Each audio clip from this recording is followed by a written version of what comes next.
The blind judge. Meet the judge. This is one of the creatures who is actually beneficial to humanity. It doesn't actually require sustenance, though it will occasionally drink water to wet its throat and make it easier to speak. This creature is the reason why the agency hasn't had to deal with spies, rogues, or traitors for the past century. The judge has the ability to tell the truth from lies instantly.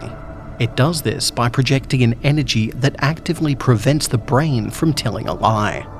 It can also anchor this ability into crystals, which will then start to radiate the same wave of energy. Every agency base has these crystals installed in the very center of the base, right underneath the chair of the director in charge of that base. Every agent, researcher, and highly ranked member are required to answer questions in the presence of the judge or one of these crystals on a regular basis. Failure to answer the questions or to show up for questioning will result in that member's immediate imprisonment. With the delicate nature of the agency's work, no chances can be taken when it comes to safeguarding the secrets that keep the world safe. It's not even a series of hard questions. Question 1. Have you told anyone not employed by the agency about the agency? Question 2. Do you have plans to betray the agency? Question 3. Have you been compromised by another human, item, or creature? One cannot overstate how effective that last question is in preventing large accidents by catching them when they're still small and relatively easy to handle.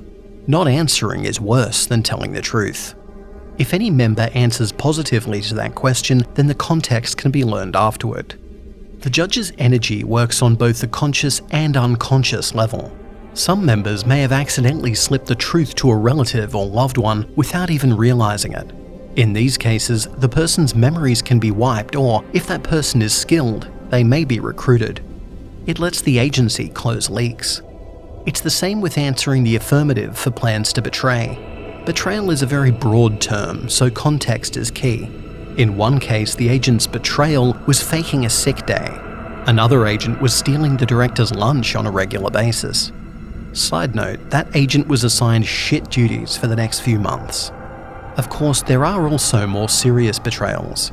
In one case, we caught a researcher who was planning to dose a population with a creature's blood to see what happens.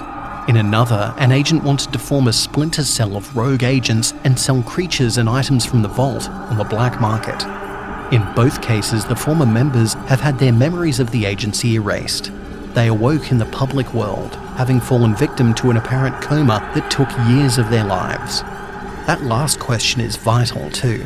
It's the easiest way to see if our field agents or researchers have been compromised, either taken over by the creature or item they are assigned to, or worse, infected by said items. It allows us to place those compromised into the same isolation we place agents into for debriefing after each mission, just to be sure things are caught quickly. With being quarantined so fast, rapid detox or vaccines can be developed early to treat things before they become too hazardous. These are just some of the many ways that having the blind judge on our side helps make things flow so much easier. The judge itself was found by the agency in a European tomb around the late 1800s. The team at the time were intercepting the results of an archaeology dig.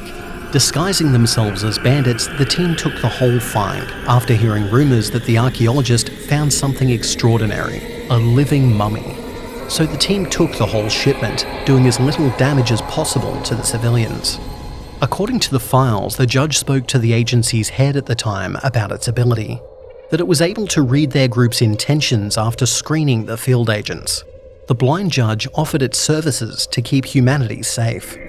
After strenuous testing, the agency confirmed the judge wasn't lying or holding any alternative motives. This was made easier by the fact that the judge himself is incapable of lying. The agency agreed to partner with the judge, agreeing to protect it as it protects them. It was one of our earliest cases of allowing non-human entities to be part of the agency and not just held in containment or destroyed. This is a policy that has been tested over the years with mixed results. Sometimes for the betterment of the agency and humanity, though sometimes it's been a trap to lower our guards. Having a being capable of revealing all intentions makes it a lot easier to determine who to trust and who not to trust. As a side note, it's a very good thing that the blind judge isn't malicious. Not only can it rapidly regenerate from horrible wounds in seconds, it also grows impervious to what injured it in the first place. Drugs have a limited effect, as do bullets and blades. From prior attacks on the blind judge from malicious creatures, we found that it can reflect the damage it receives back onto whatever inflicted it, usually with fatal results. The judge itself told the agency that the only thing that has worked in the past was chaining it up and burying it. Immobilizing it is the only stopgap measure capable of halting it from acting. When asked why it revealed this weakness, the blind judge said that it wanted to be 100% clear in its intention to help us. Nothing more, nothing less.